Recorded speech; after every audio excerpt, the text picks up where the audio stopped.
رحم الله من قرأ سورة المباركة الفاتحة. بسم الله الرحمن الرحيم.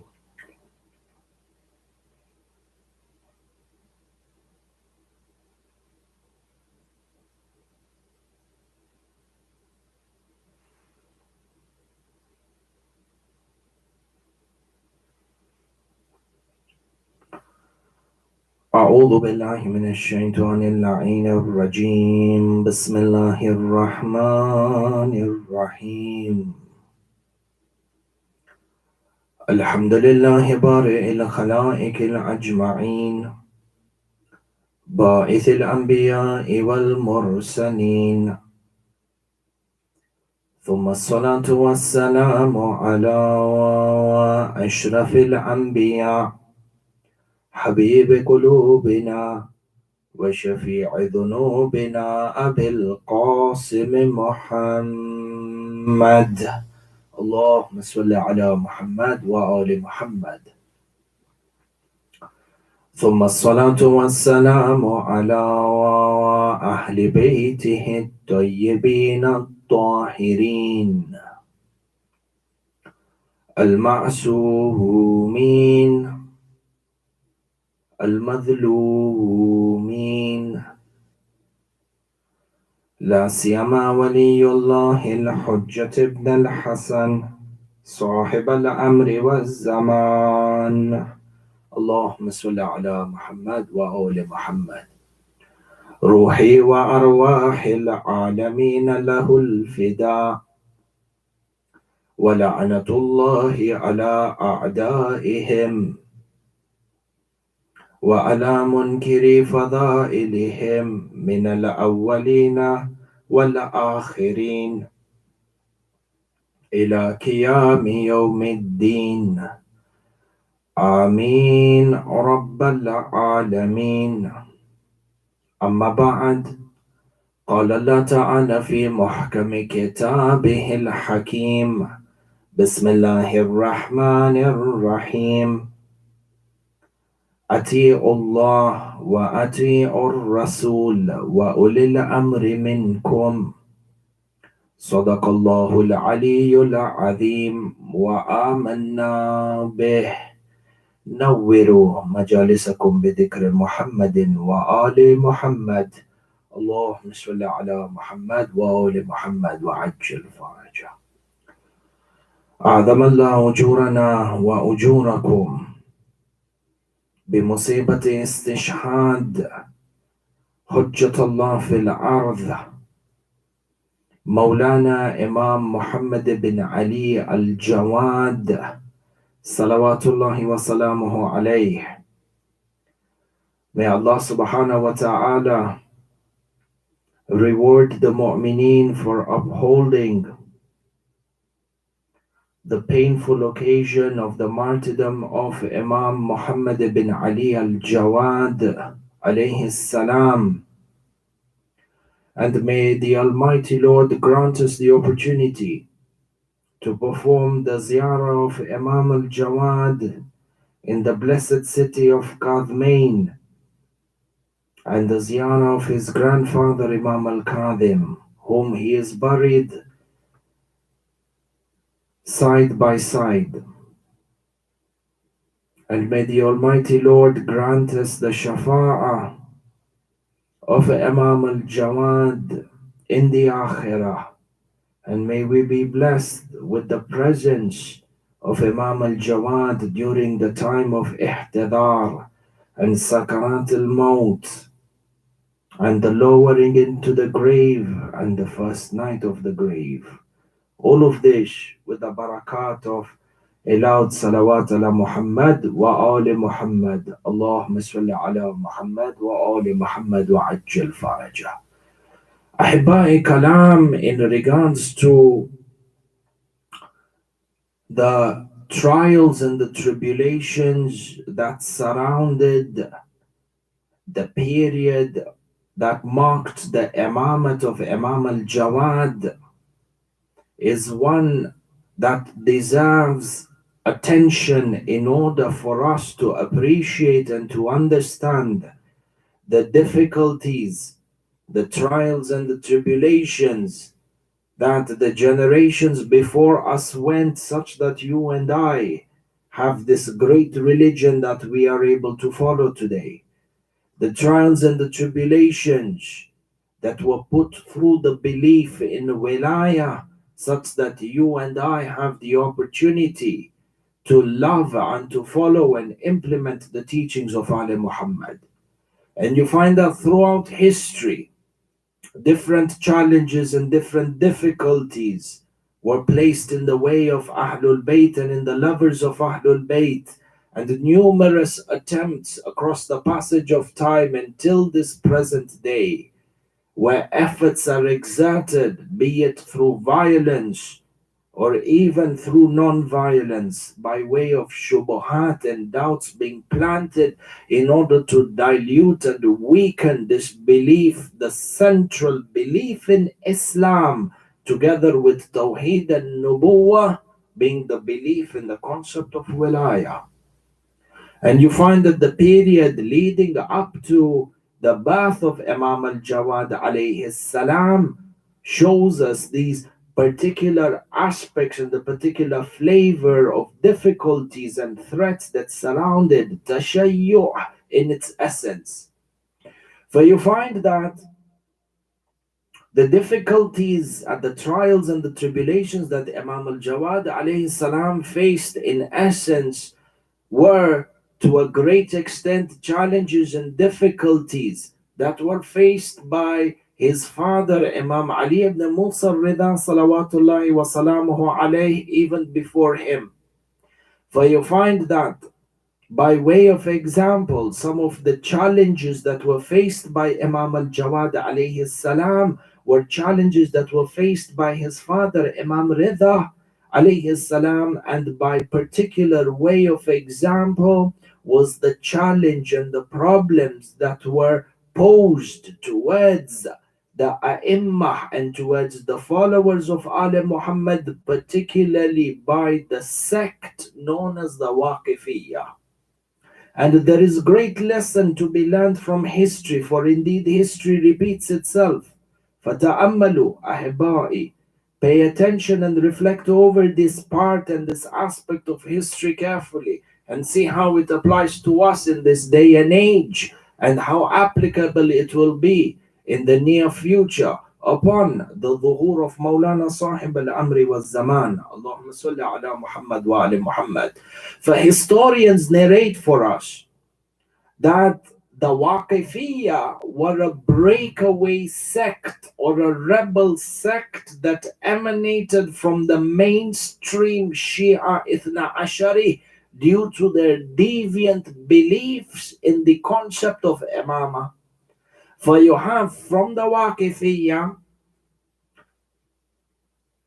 who believed in the Imamat from Amirul Mu'mineen alayhi salam, rejected the tyrants of Saqifa, believed in the wilayah and the imamat of Amirul Mu'mineen and the Imam al-Hasan and Sayyid al-Shuhada and the position of Sayyidati Nisa al-Alameen, the imamat of Imam al-Sajjad and the Imam al-Baqir and the Imam al-Sadiq and the Imam al-Kadhim.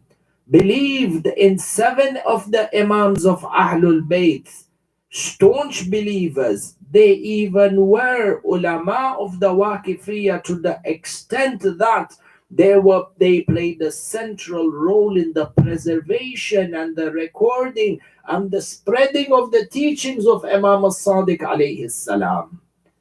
Yet, upon the martyrdom of Imam al-Kadhim alayhi salam, they rejected the imamat of Imam Rida, and after Imam Rida, rejected the imamat of Imam al-Jawad. There were some from the Waqifiyah, from the achievements and the barakat of Imam al-Jawad. A large number of the Waqifiyah sect were revived back towards the true path, but there were tons of them that remained within this dhalala, within this misguidance. For you can imagine that this group of believers and this group of scholars who believed in 7 Imams and played a critical role in the preservation of the literature of Ali Muhammad, believed in the concept of Imamat until Imam al-Kadhim, and then rejected their belief when it came to the Imamat of Imam al-Rida.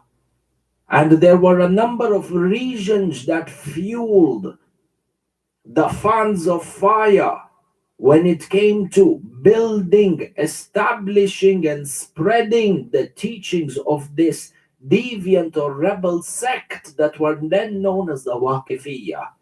Waqifiyya from Waqafa. Waqafa. They need to stop at. They stopped at Imam al-Qadim alayhi salam. And there were many reasons for this, in that the ideological argument that was presented by the Waqifiyya is that Imam al-Qadim alayhi salam was not poisoned, was not martyred, did not die, rather he has gone into an occultation. So they used the ahadith that were reserved and applicable for Imam Sahib al-Amr, and they applied it to Imam al-Qadim alayhi salam.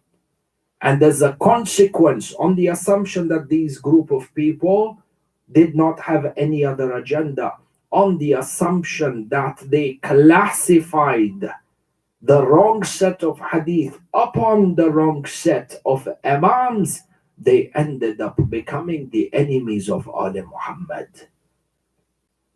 And then there were those who exploited the hadith of the awaited Imam al-Hujjah, knowingly applied it to Imam al-Kadhim, knowing that these did not belong to him, to deviate a whole group of believers from amongst themselves for their own worldly gains. And from here, a dark part of history reveals itself, in that those who claimed to be the scholars of Ali Muhammad, those who claimed to be the scholars and the followers of the teaching of Imam al-Qadim alayhi salam, because of the wealth that was entrusted to them by way of khums and zakat and hidayat and kafarat and so on and so forth, the religious dues that were in their possession for the time that Imam al-Qadim salawatullahi wa salamuhu alayhi was imprisoned. A large part of his life Imam al-Qadim spent in prisons across different cities, and sometimes within the same city in different prisons and different jails. For they were given what you and I call in this day ijazah. They were given ijazah by the Imam to spend and to gather the religious dues on behalf of the Imam. But with the accumulation of wealth comes the temptation of shaitan and this power. See, sometimes even when you work in the realms of charity, even when you work in the realm of sadaqah jariyah, when you work in the realm of service towards the religion, there is a social position and there is a social power that you earn for yourself. That power, that fame, ultimately can be your downfall and your disaster if it is not kept under control. If the nafs is not placed under control, person becomes a dhalim in the way he spends these religious dues. Person becomes a dhalim in the way that he refuses access to certain people from these religious dues. He becomes a dhalim when he is not able to distinguish between classification of expenditures that fall within what is jaiz in the religious dues, what is acceptable in the religious dues. For some, there are those who distribute food or distribute money and distribute and build, but now they use this position to enslave the recipients of this aid. Dhulm. For you have A number of these scholars and a number of these followers from Imam al-Kadhim alayhi salam, who upon the martyrdom of Imam al-Kadhim did not want to relinquish that autonomy, did not want to relinquish that power that they had and return it back to Imam al-Rida alayhi salam. And for this reason, they rejected the wilayah of Imam al-Rida alayhi salam. And together with them, they took a large following from the masses. إِلَى جَهَنَّمْ وَبِئْسَ الْمَسِيرِ.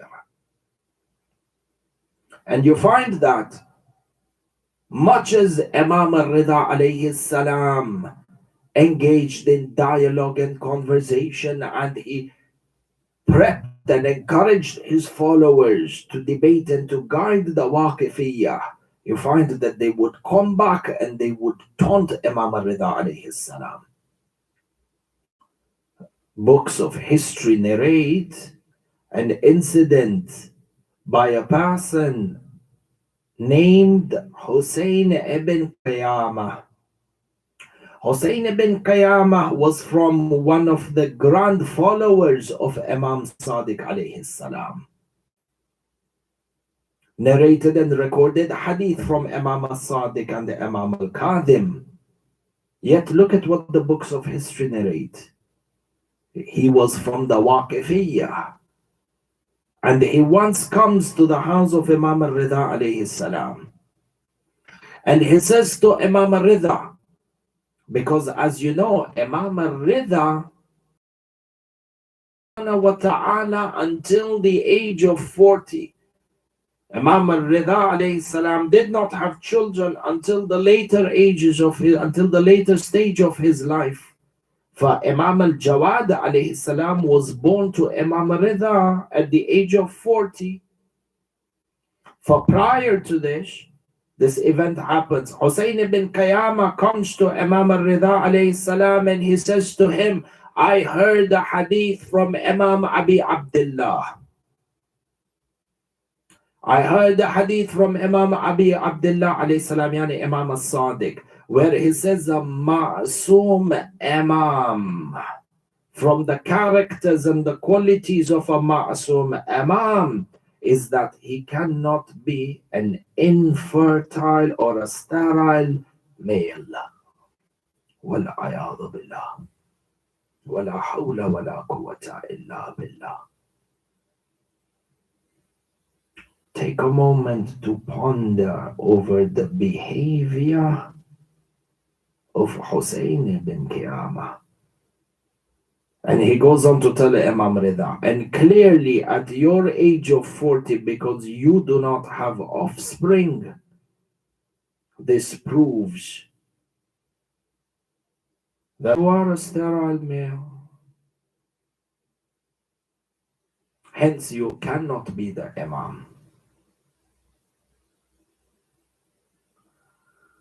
This statement was made by Hussein ibn Qiyamah to Imam al-Rida in the presence of a number of the companions of Imam Rida alayhi salam.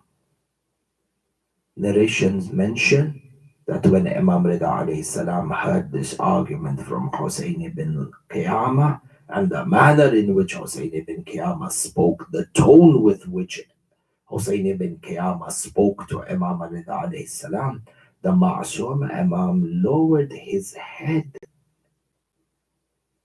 in pain and in grief for an extended period of time. Allah subhanahu wa ta'ala has his hikmah and his wisdom as to when he would grant Imam Rida alayhi salam with a child being the next Ma'soom Imam. This aside, the manner on which a person approaches somebody else, or a couple, a male or a female, who is not able to have children, for example, there is a manner in which this topic or this subject is brought upon for the sheer sensitivity of the nature. Sometimes, majority of the times, the arrows that are fired through the tongue are sharper than the arrows that are fired in a battlefield.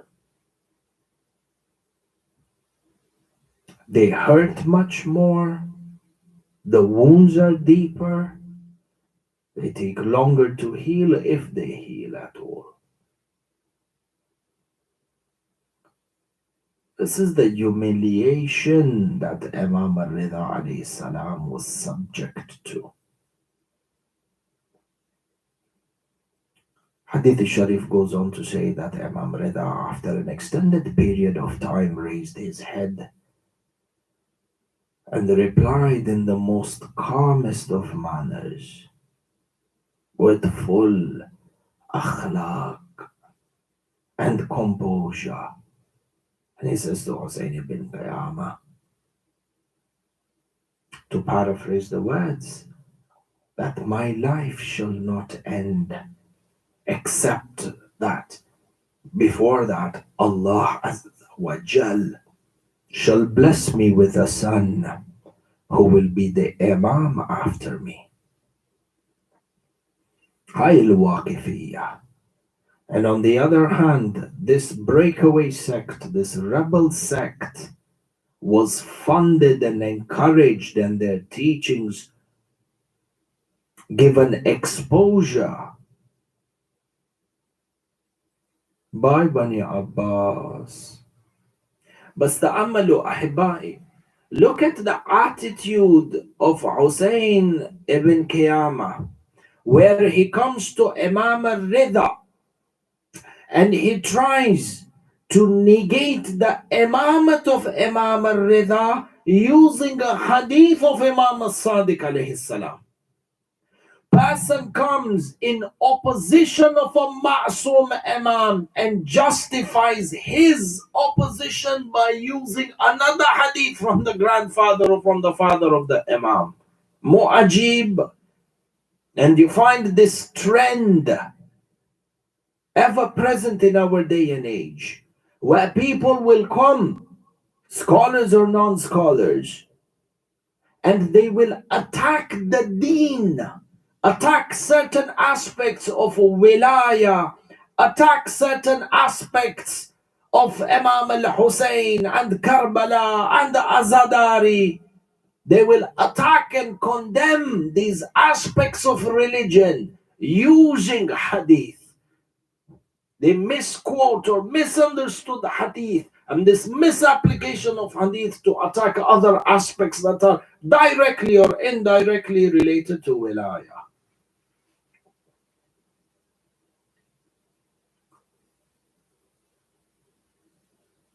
You have the same thing that will unfold itself upon the dhuhur of the Imam Ajjalallahu Ta'ala Farajahu Sharif.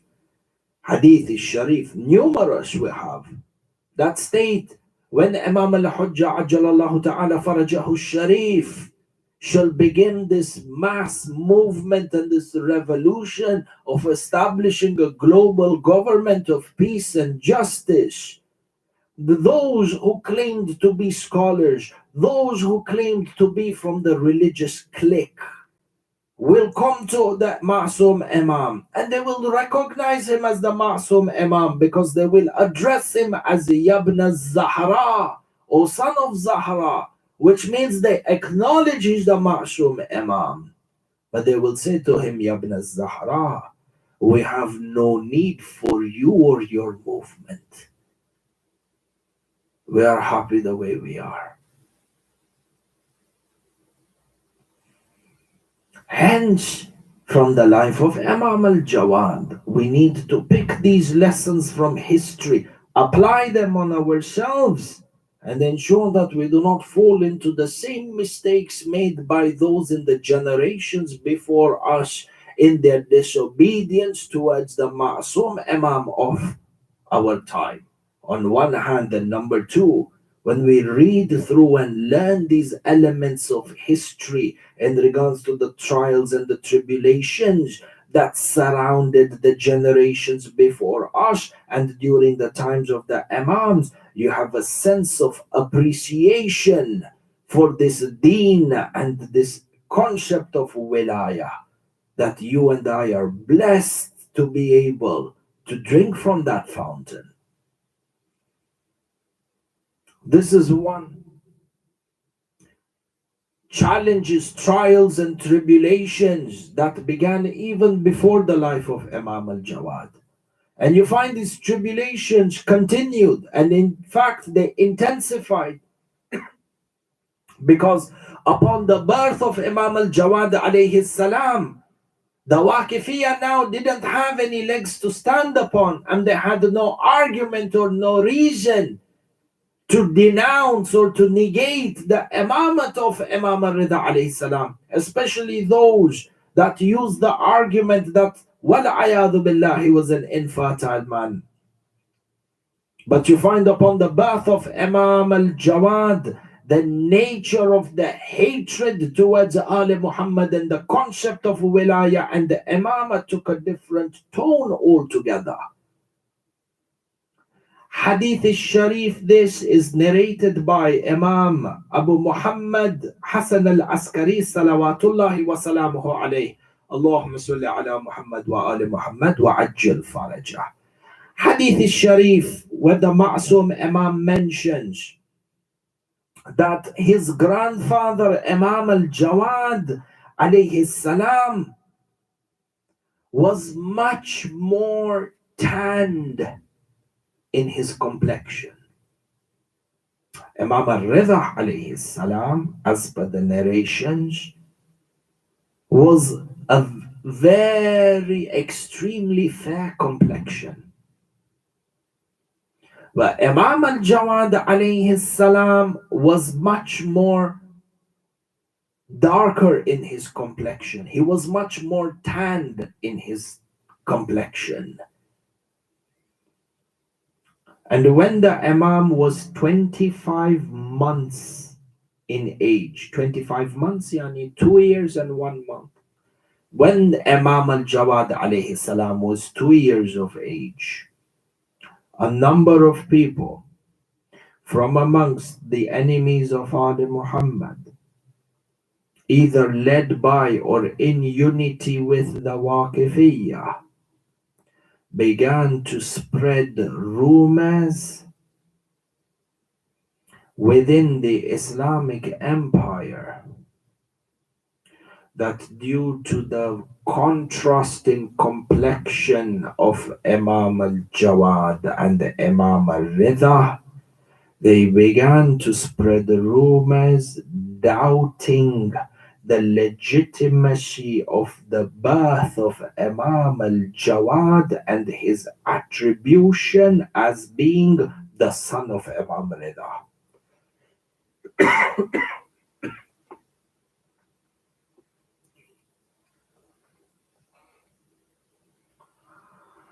ولا حول ولا قوة إلا بالله.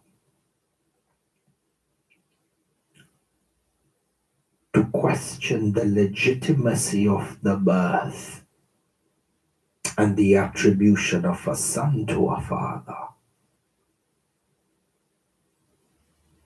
Put yourself in that situation, normal human being.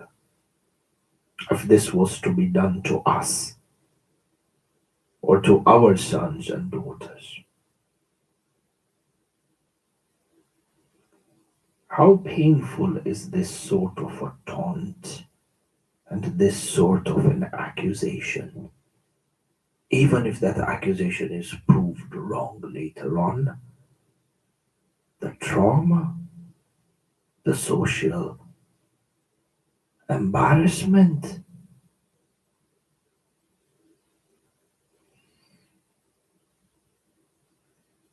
historians mention that a group of these people came and they took Imam al-Jawad, who was a 2-year-old infant at that time. They took him in Medina to Masjidun Nabawi, and Ma'mun al-La'in was visiting Medina at that time. which shows us or gives us an indication that these rumors and this plot and this fiasco that is about to break out was he was involved in this, in its orchestration in one way or the other. So the narrations mention they brought Imam al-Jawad alayhi salam to Masjid al-Nabawi, to Ma'mun, in the full mosque in Masjid al-Nabawi, in the presence of the public. Look at how they made this a public fiasco and a scene. In order, this is the extent they went to in order to tarnish the reputation of Imam al-Rida and Imam al-Jawad. They, in order to negate the imamate of Imam al-Jawad, they went to the extent of questioning his honorable lineage. Wal-ayadu billah.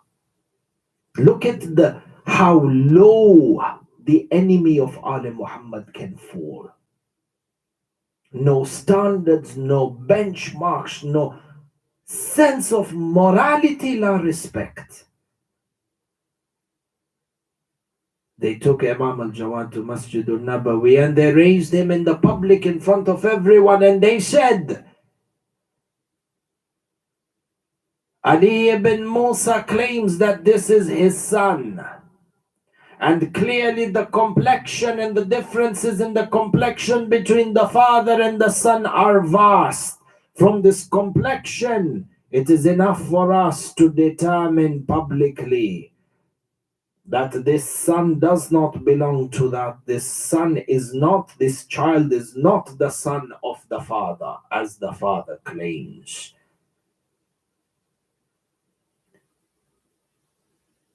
To discredit the Ma'soom Imam, the entire Tashayyu is in danger. Hadith al-Sharif says, Ma'mun called to the mosque a group of people who are like genealogists, but they were able, because at that time the technology, not to say that the knowledge didn't exist, or the technology was not made, or the knowledge was not made public for the people to conduct DNA tests and so on and so forth. There's a difference between saying that the knowledge didn't exist as opposed to saying the knowledge was not spread, because Ali Muhammad have ilm of the beginning till the end, and what was before the beginning and what will happen after the end. Ilm of the awwalina wal akhareen. And so did a number of their companions. For they brought these group of what you would term genealogists, people who were well versed in terms of understanding and recognizing the attribution of lineage for a given child to a parent through the body features. So they would look, you know how even in our day and age, we are able to say that the father resembles the mother in the cheeks, and he resembles the father in the eyes and in certain features, and in the physical features, be it the hands or whatever it is, the eyes, nose, whatever. For similarly, there were this group of people during the time of Ma'mun who were, and Islam, our madhab, Tashayyu, Shi'ism has got a particular hukum in regards to the validity of returning back to such people and the judgment of such people within the books of fiqh, which we shall leave for another discussion perhaps.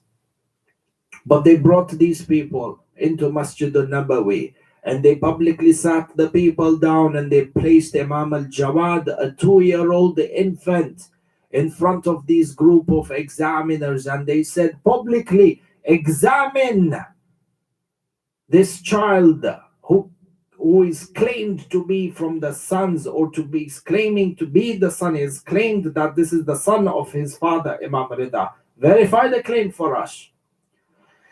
Imam al-Askari alayhi salam says, that they examined the face of Imam Muhammad al-Jawad and his features, from his eyes and his eyebrows and his cheeks and his blessed lips. The hadith goes on to say, Imam al-Askari alayhi salam says, فَخَرُّوا سُجَّدًا. They fell into a state of prostration. Allah.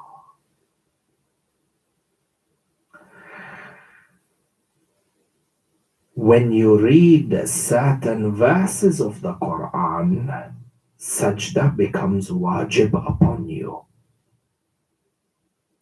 The ayat of sajda, these ayat of sajda, why does sajda become incumbent?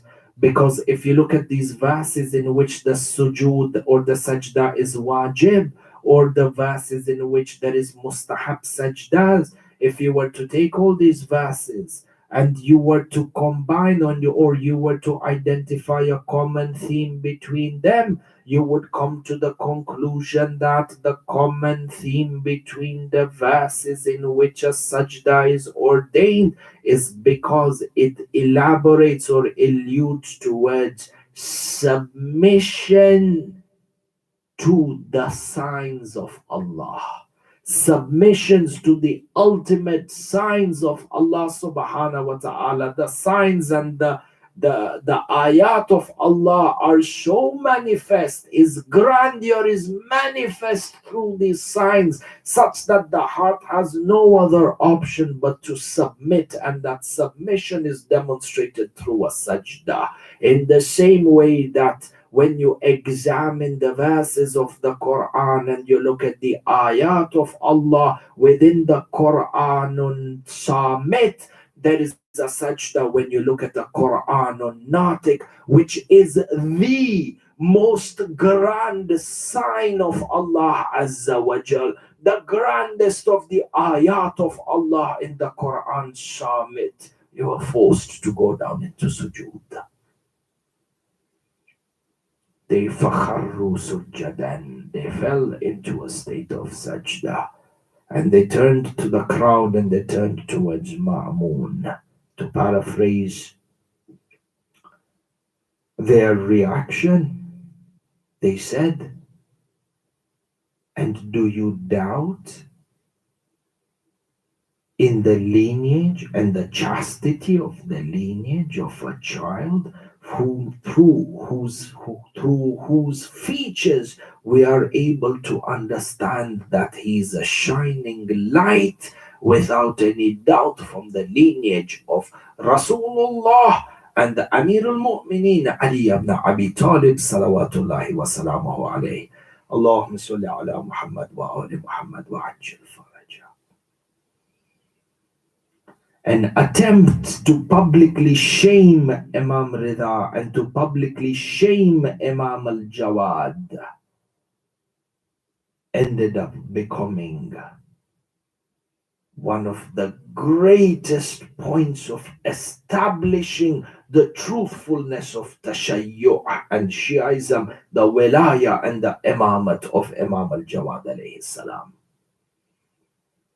Hadith Sharif goes on to say that as this happened,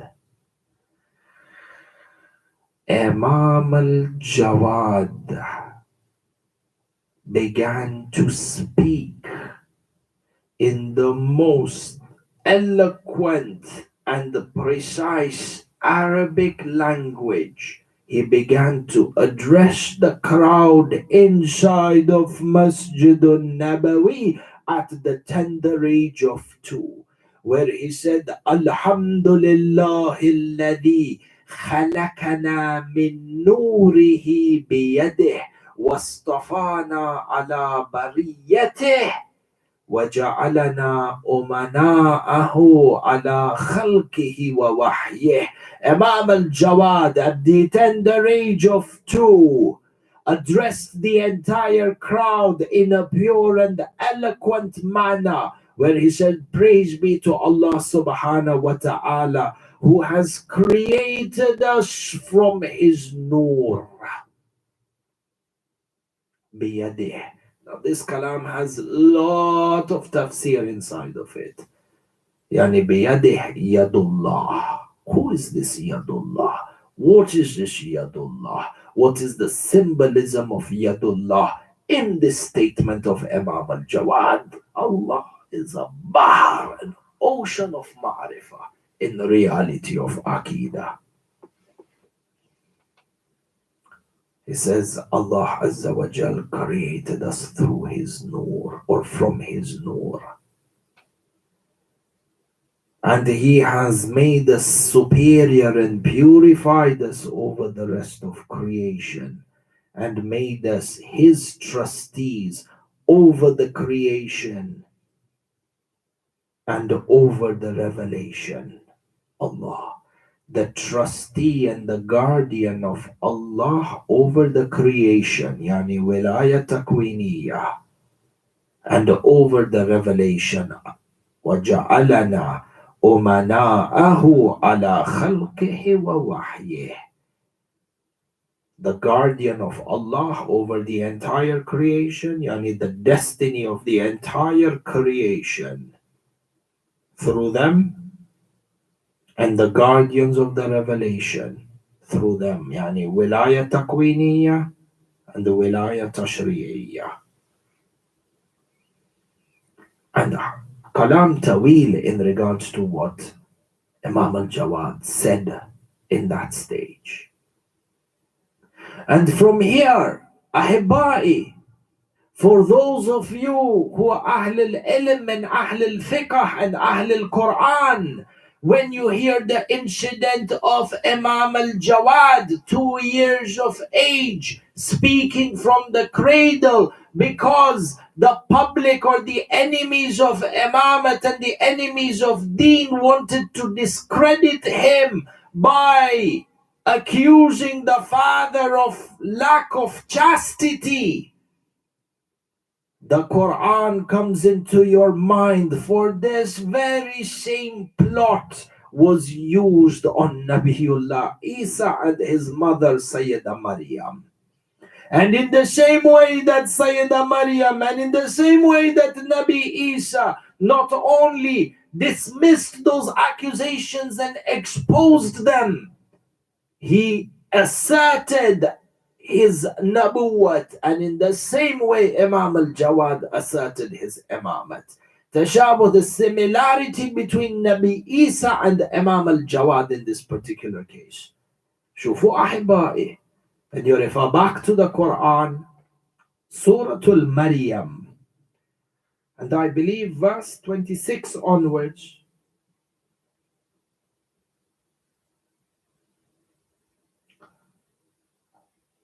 But from verse number 27, this is when now Lady Maryam or Sayyidah Maryam alayhi salam, having given birth to Nabiullah Isa, she is coming back to her people. فَأَتَتْ بِهِ قَوْمَهَا تَحْمِلُهُ قَالُوا يَا مَرْيَمْ لَقَدْ جِئْتِ شَيْئًا فَرِيًّا. Sayyidah Maryam, who was never married, untouched by any man, enters into a stage of pregnancy and labor, and she comes back to her town with her infant Nabiullah Isa. So when she came back to her village, or when she came back to her people carrying the newborn child, what did they say? قالوا يا مريم لقد جئتِ شيئا فريا. Oh Maryam, you have come and performed an act which is despicable. يا أخت هارون ما كان أبوك امرأ سوء وما كانت أمك بغيا. They didn't only stop at accusing Sayyidah Maryam of lack of chastity, they accused her of having a relationship outside of marriage, of conceiving a child outside of marriage. They accused her of her honor and her dignity, and they didn't only stop there.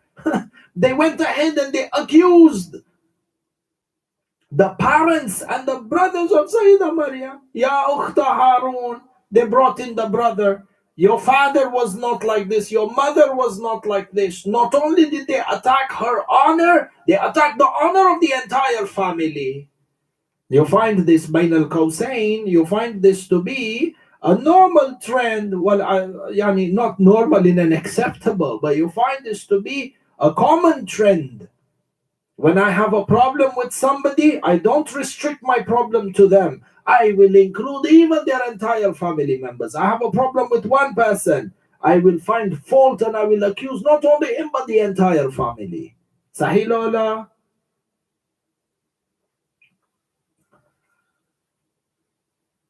The same thing. They accused Sayyidah Maryam of her chastity and her honor and her dignity in the same way that they accused the chastity and the honor and the dignity of Imam Rida and the chastity and the honor and the dignity of that child Imam al-Jawad alayhi salam. Same thing. And it is as if the Quran is living itself in front of you. What did Sayyidah Maryam do? فَأَشَارَتْ إِلَيْهِ. They're accusing her of lack of chastity and staining her honor and dignity. This is a hard accusation, huh? To suffer in public. فَأَشَارَتْ إِلَيْهِ. So she pointed towards him, to Nabiullah Isa. قالوا, they said to her, كيف نكلم من كان في المهد صبيا. How do you expect us to speak to an infant who is in the cradle? قال, Nabiullah Isa spoke over here. قال إني عبد الله أعطاني الكتاب وجعلني نبيا. Nabi Isa alayhi salam spoke from the cradle and he said to them, indeed, I am the slave of Allah and He has granted me the book, yani the Injil, and He has ordained me to be a prophet. وَجَعَلَنِي مُبَارَكًا, and He has made me to be a source of barakah. أَيْنَمَا كُنْتُ, wherever I am. وَأَوْصَانِي بِالصَّلَاةِ وَالزَّكَاةِ مَا دُمْتُ حَيًّا, and He has ordained upon me the establishment of salat and zakat so long as I am alive. In the same manner, Nabiullah Isa, so coming back to our point, in the same way that Nabiullah Isa and Sayyidah Maryam, their chastity and honor and their dignity was accused and tainted by the public, the same thing with Imam Rida and Imam al-Jawad alayhi salam. In the same manner that Nabiullah Isa spoke from the cradle to establish his position as a Nabi, he said, Inni Abdullah. Imam al-Jawad in the same manner spoke from the cradle to establish his imamate. But look at the difference. Nabi Isa, when he spoke from the grave, he said, Inni Abdullah, indeed I am the slave of Allah. But when Imam al-Jawad spoke from the cradle, he didn't say I am the slave of Allah. He said, Khalakanillah or Khalakanallah min nurihi. Allah created me from His nur. Allahu Akbar. And within this there is a dalala kabir in regards to how the position of imama is much more elevated than the position of nabuwah.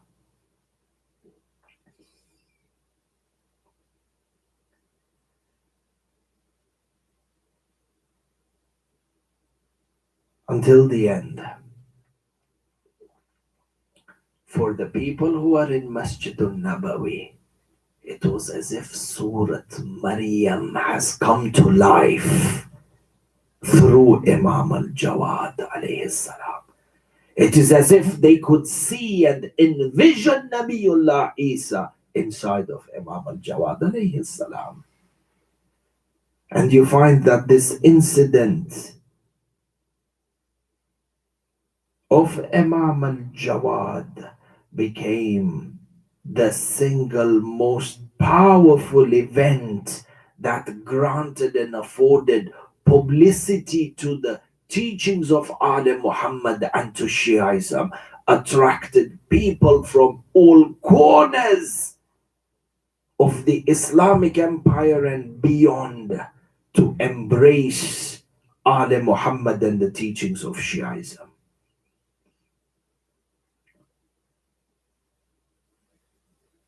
And it is for this reason. See which sect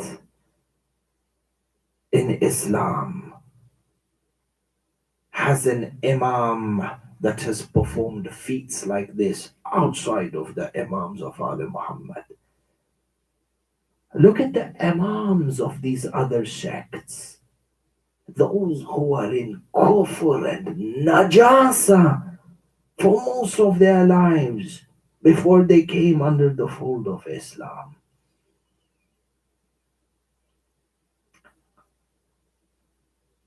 For the fact that Imam al-Jawad established and began to execute the responsibility of Imamah from a young age, it drew attraction towards the teachings and the madhab and the wilaya of Amir al-Mu'mineen and the wilaya of Ali Muhammad, for which Bani Abbas were absolutely fearful. For the traction that Tashayyu was gaining within the Islamic Empire and abroad or outside of the Islamic empires beyond, Bani Abbas saw Imam al-Jawad as a threat, an imminent threat that required to be eliminated, that they felt this threat needs to be eliminated in the fastest time possible. Otherwise, what other reason is there for the head of state for this Islamic empire that stretched across over 50 to 60 present day countries, maybe more, 60 to 75 present day countries? An empire so vast. Why would the emperor of such a great empire leave his entire affairs over 75 present day countries and centralize and concentrate his entire anger and vengeance and hatred towards this 25-year-old youth? Shows the extent of the threat that Imam al-Jawad posed in terms of the spread of wilaya through his imamat at a young age. And there is much to speak about this. In any case, Mu'tasim al-Na'in decided that the life of Imam al-Jawad must be ended. And for this, Imam al-Jawad was married to the daughter of Ma'mun al-La'in. And there were many reasons for this marriage. If Allah Azza wa Jal grants us another opportunity to discuss the avenues and the reasons behind the marriage of Imam al-Jawad to this mal'una, a cursed woman by the name of Fadl, there is great kalam inside of this. In any case, the decision was made to end the life of Imam al-Jawad and to poison the Ma'soom Imam.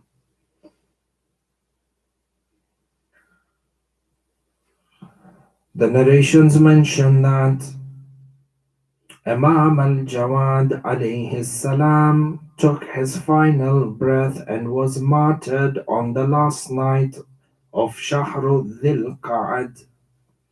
3 nights prior to his martyrdom, Imam al-Jawad was in a state of fasting. The historians mention that Fadl, together with the leaders of Bani Abbas, conspired to get poison and to feed the poison food to Imam al-Jawad So Fadl mentioned, and Fadl's recommendation was that a certain type of grapes that Imam al-Jawad really liked were to be selected as the poison food. So they got the grapes that Imam al-Jawad would personally like to eat, the one who was designated to insert the grapes and to poison the grapes. He mentions, this is mentioned within the books of the Makatil and within the books of the Sirah. The one who poisoned the grapes himself says the poison that we acquired was from outside of the Islamic lands. It was a poison that was so dangerous and a poison that was so lethal that if a single drop of this poison was to fall on the earth, it would make the entire earth barren, such that no grass, no vegetation, no fruit would ever grow from that land. Allah, Allah, a poison this lethal, if vegetation would not grow from it anymore, imagine what it would do to the body of Imam al Jawad. The one inserting the poison says, we took much care to fill up as many grapes as possible with this lethal dose of poison to ensure that Imam al Jawad will die of the most painful of deaths. 3 nights before the last 3 nights of Shahrul Dhil Qa'ad, it was in the period of the summer in the city of Baghdad. Allah, Allah, Ya Shia. And I want to take your hearts tonight to the city of Kathmain. And you are in this peaceful city, Madinatul Salam. And it is as if you are sitting in the Sahan of Imam al Jawad and Imam al Kadhim. And you are watching these events unfold in front of you. Take your hearts to Baghdad, take your hearts to Medina to Salam on a night like this and give condolences to Imam al Hadi, to Imam al Askari, and to Imam al Hujjah. From the Sahan of Imam al Qadim and Imam al Jawad, give your condolences to Sayyidah Fatima al Zahra, while your heart does tawafar on the dhari of Imam al-Jawad and Imam al-Kadhim. The narrations mention 3 nights before the end of Shahrul Dhil Qa'ad, Imam al-Jawad was in a state of Sawm in the city of Baghdad. He came back home under the scorching sun, recited the Salatul Maghribain. As he sat down to break the fast, al Fadl, the enemy of Allah and the enemy of the Imam, she put forward the poisoned grapes for the Ma'asum Imam. Allah, Allah, Ya. The narrations mention that the Imam broke his fast with one of the poisoned grapes, and the moment the Imam took a bite of the grape, he was able to feel the intensity of the poison through his throat and into his stomach. He took a bite of this and he threw it back onto the ground. Fadl said to the Imam, why do you not eat more grapes? Imam al Jawad looked at her with tearful eyes and said, O enemy of Allah, the reason for which you want me to eat the grapes, my death, is an event that shall certainly happen, and you have got what you came to accomplish. When Fadl heard this, she left the house and she told the gates to lock the door behind and to leave Imam al Jawad locked up in the house to suffer from the pain and the difficulty of the poison all by himself. Allah, Allah, Ya Shi'at Ali Muhammad Imam al Jawad, the tragedy and the masa'ib of Imam al Jawad, in that he suffered the part of a tragedy of Imam Hassan al Mujtabah and a part of the tragedy of Imam al Hussein Aba Abdullah. As for the tragedy of Imam al Hassan, just like the way Imam al Mujtaba was poisoned by his wife, like the way Rasulullah was poisoned by his wife, Imam al Jawad too was poisoned by his wife. In the same way that Imam Hassan al Mujtaba, the intensity of the poison that was given to him Imam Hassan al-Mujtaba would vomit pieces of his inside and cough out blood into a tash. The narrations mention as for the poison that was given to Imam al-Jawad, the Imam felt as if his interior was on fire and that his intestines were being cut to pieces, piece by piece, with a knife or a blade. The intensity of the poison was such that in addition to the Imam feeling that his interior was on fire, as in addition to the Imam feeling that his interior was on fire, the Imam slowly and began to become paralyzed. He was not able to move his legs, he was not able to move his feet. His feet began to become swollen. The blessed hands of the Imam also began to become swollen, with bruises appearing on his skin due to the intensity of the poison. Allah, Allah, ya. For 3 days the Ma'asum Imam suffered from the pangs and the difficulties of the poison, the pain and the torture for 3 days, all by himself with no one around his side. On the final night of his martyrdom, on a night like this, Imam al Jawad, as the effects of the poison became more intense, one of the effects was that the Imam felt that he was suffocating and was not able to breathe. Allah, Allah, Ya Shia. Imam al Jawad in this situation, his insides are on fire, the Imam is paralyzed, the Imam's limbs are swollen, and his skin is beginning to bruise up. The Imam was barely able to move, and now he feels that he is not able to breathe, or the Ma'asum Imam is suffocating. With great difficulty, Imam al Jawad began to crawl. Imam al Jawad began to crawl across the room, and he tried to crawl up towards the rooftop to get a breath of fresh air. With all the energy that the Imam had, with pain and difficulty, he crawled himself up to the rooftop. The Imam had absolutely no energy inside of him. The tradition says, as he crawled up to the rooftop, he did not have enough energy to hold himself with his hands, so Imam al Jawad fell down face first towards the ground. He lay on the rooftop under the scorching sun of Baghdad, all by himself, preparing for the final moment to meet his Lord. Allah, Allah, ya.